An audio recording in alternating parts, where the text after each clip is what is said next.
AI এর ব্যবহার cyber সিকিউরিটিতে কিভাবে হচ্ছে বা তুমি ভবিষ্যতে কি দেখছো?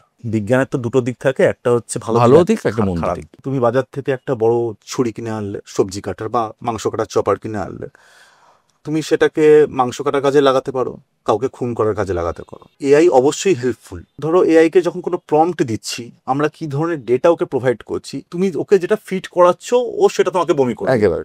তো তুমি যখন ওকে যে ডেটাগুলো দিচ্ছ, ও সেটাকে অ্যানালিসিস করে তোমাকে একটা আপগ্রেডেড একটা ভার্সন তোমাকে প্রোভাইড করছে।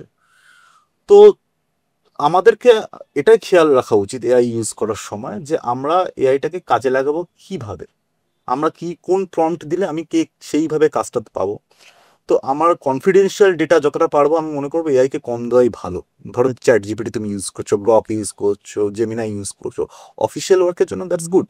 বাট তুমি ধরো তোমার ছবি যখন দিয়ে বলছো যে please make a Ghibli art, তো সেই তোমার কিন্তু ডেটাটা কিন্তু ওদের কাছে থাকছে, এবং তুমি নট শিওর যে ওই ডেটাটা অন্য কোথাও সার্কুলেট হচ্ছে না ইন ভার্চুয়াল ওয়ার্ল্ড।